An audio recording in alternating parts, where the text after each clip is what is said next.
Assalamualaikum warahmatullahi wabarakatuh. Di sini kami akan menyampaikan mengenai teori estimasi oleh Dwi Maidasari dan Lili Saryani.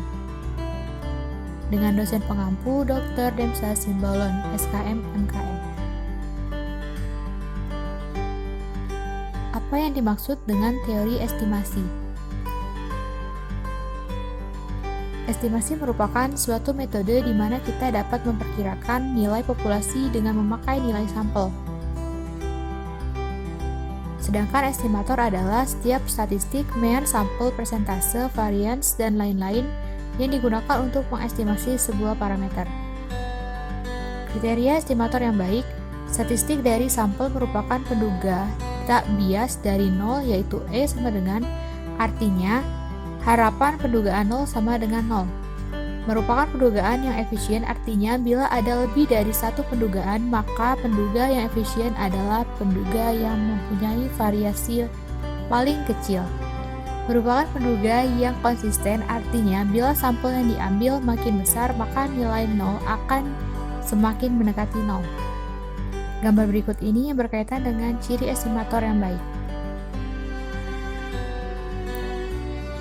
Yang pertama, gambar penduga tak bias. Yang kedua, penduga yang efisien. Dan yang ketiga, penduga yang koefisien. Jenis-jenis estimasi, titik, dan interval. Metode momen. Contoh, misalkan perubahan acak X berdistribusi B1 dengan tidak diketahui, tentukan penaksiran titik dengan menggunakan metode momen. Penyelesaiannya sebagai berikut.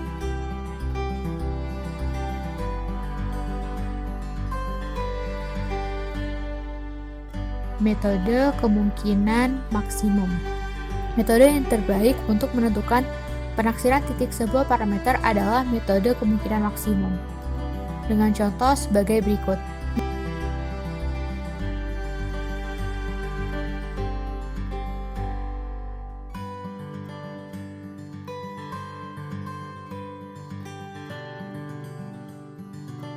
Penyelesaian dari contoh soal tersebut, maka simak dari penyelesaian berikut ini.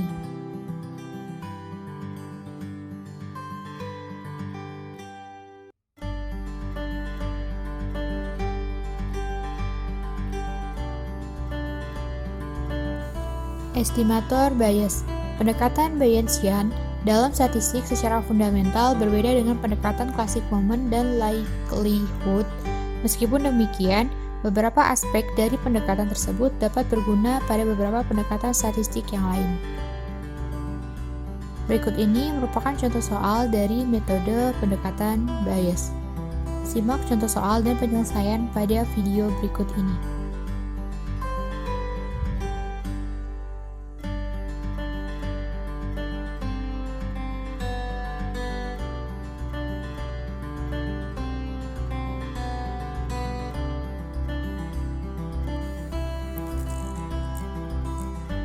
Berikut merupakan contoh soal.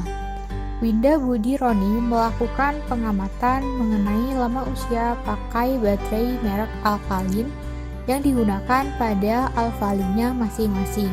Menurut mereka, dari 4 baterai merek Alkaline tersebut, rata-rata bisa dipakai selama 1200 jam dengan simpakan baku 200 jam dengan interval konfidensi 98%. Temukan berapa rata-rata usia pakai sebenarnya dari baterai merek Alkaline tersebut. Maka didapatkan estimasi dan penyelesaian sebagai berikut.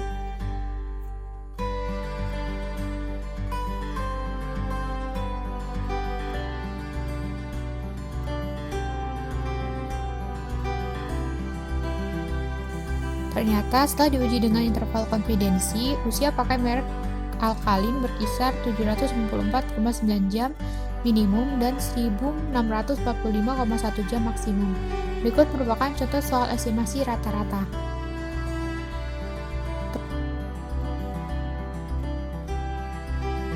Telah diambil secara acak sampel yang terdiri dari 100 orang mahasiswa sebuah universitas di Jakarta melalui tes IQ terhadap 100 mahasiswa tersebut diperoleh rata-rata IQ sebesar 112 dan varian 100 dengan menggunakan tingkat keyakinan confidence level sebesar 95%. Tentukan interval confidence untuk nilai rata-rata IQ seluruh mahasiswa universitas tersebut.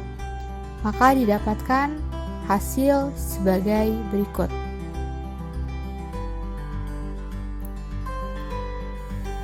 Kita merasa yakin sebesar 95% bahwa rata-rata IQ seluruh mahasiswa universitas tersebut adalah 110,04 dan 113,96.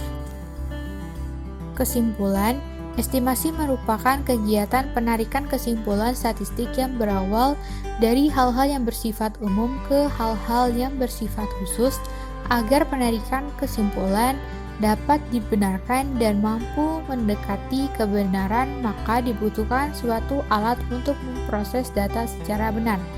Jika kegiatan estimasi dapat dilakukan secara benar, maka semua keputusan yang berkaitan dengan estimasi dapat dilakukan juga dengan benar dan dapat untuk mengatasi segala persoalan statistik.